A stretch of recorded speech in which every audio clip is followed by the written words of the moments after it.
Most people think the American Revolution was about tea and taxes. They're wrong.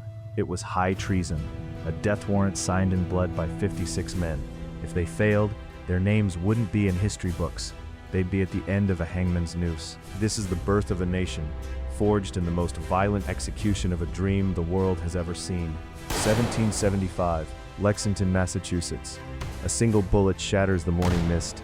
No one knows who fired it, but that shot heard round the world just declared war on the most powerful empire on earth. The British redcoats are a terrifying wall of crimson and bayonets. Opposing them, ragtag farmers and blacksmiths. George Washington, a leader whose greatest skill is simply surviving, must keep this army of amateurs alive against 50,000 professional killers. June 17, 1775, Bunker Hill. The Americans are low on lead. The order, don't fire until you see the whites of their eyes. They hold. They bleed the British dry in a massacre of red wool.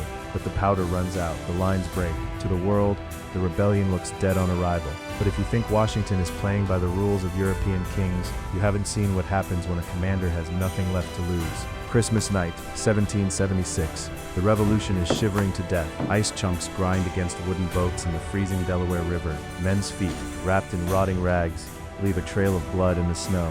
It's a desperate gamble. They catch the elite Hessians sleeping off their holiday ale. Trenton falls. Princeton falls. The pulse of the revolution beats again. October 1777. Saratoga. The gentleman's war dies here. Americans take to the trees, sniping British officers from the shadows.